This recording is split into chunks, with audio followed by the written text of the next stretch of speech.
ধলাই জেলার ছাউমুড়ু থেকে কাজের উদ্দেশ্যে ব্যাঙ্গালোর যাওয়ার পথে রহস্যজনকভাবে নিখোঁজ হয়ে গেছেন এক যুবক। নিখোঁজ যুবকের নাম সুব্রত চাকমা। এই ঘটনায় উদ্বিগ্ন পরিবারের পক্ষ থেকে ছাউমুড়ু থানায় একটি নিখোঁজ ডায়েরি দায়ের করা হয়েছে। পরিবার সূত্রে জানা গিয়েছে 16ই জুলাই সুব্রত চাকমা তার দুই বন্ধু বিজয় চাকমা ও বিশাল চাকমার সঙ্গে ব্যাঙ্গালোরের উদ্দেশ্যে বাড়ি থেকে রওনা দেন। ট্রেনে যাত্রাকালে খড়গপুর স্টেশনে ট্রেন থামলে সুব্রত ট্রেন থেকে নেমেছিলেন বলে জানা যায়। এরপর থেকে তার আর কোনো খোঁজ পাওয়া যায়নি। সুব্রতর মা প্রতিমালা চাকমা জানান, ছেলের সঙ্গে বারবার মোবাইলে যোগাযোগের চেষ্টা করা হলেও ফোনটি বন্ধ পাওয়া যাচ্ছে। এরপর পরিবারের উদ্বেগ বাড়তে থাকায় শনিবার সকালে ছাউমুড়ু থানাকে লিখিত নিখোঁজ ডায়েরি করা হয়। পরিবারের দাবি, সম্ভাব্য সব জায়গায় খোঁজাখুঁজি চালিয়েও এখনো পর্যন্ত সুব্রতর কোনো সন্ধান মেলেনি। ছেলের নিরাপদে ফিরে আসার আশায় সকলের সহযোগিতা চেয়েছেন তার মা।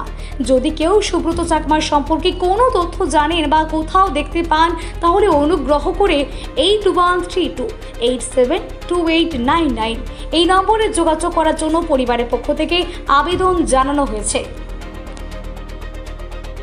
বেঙ্গালয় গিয়ে বেঙ্গালয় যাতে যাতে গাড়িতে নতুন লামি তিনজন যাদব তিনজন নতুন দুজন জিও একজন লামি যাচ্ছে মহর আমি দেয়া সুব্রত কারে নবীরা তার লাগে আরো দুইজন কে কে আসলো ইয়া বিজয় বিশাল তারা আরো বাড়ি কি কেন সামনে তারারও তারা বাড়ি সামনে অকন কি হয়েছে তারা মানে তারা তো একলা লোক মনে হইতিনি মানে সুব্রতর এখন খুঁজে পাওয়া যাইতেছে না না না নেই কিনে সুব্রত বুঝিনি নবীরা মোবাইল আছে নি লগে লগে মোবাইল লাগে সুযোগ হই মোবাইল লাগে এখনো কোনো খবর পাইছে না খবর নেই আর কিনে কোনখানে যাইতেছে বেঙ্গালয় যাইতেছে ওটা কোন স্টেশনে নামছে এই লেহি নাম হইল বললাম হরপুর হরপুর খড়গপুর হরপুর নামছে তো এরার লাগে যারা দুইজন গেছে হেরার লাগে কোনো যোগাযোগ হয়েছে নি দুইজন যোগাযোগ নেই তারা ফোন করি নহয়তো না মরে মানে একজন লাম্মি থবো লাম্মি নেই নভের আমি থবনি উনি যে ওই নাম সাচ্ছি তিনি আমি জেলু কত তারিখ গেছে বাড়ির থেকে 16 তারিখ 16 তারিখ 16 তারিখ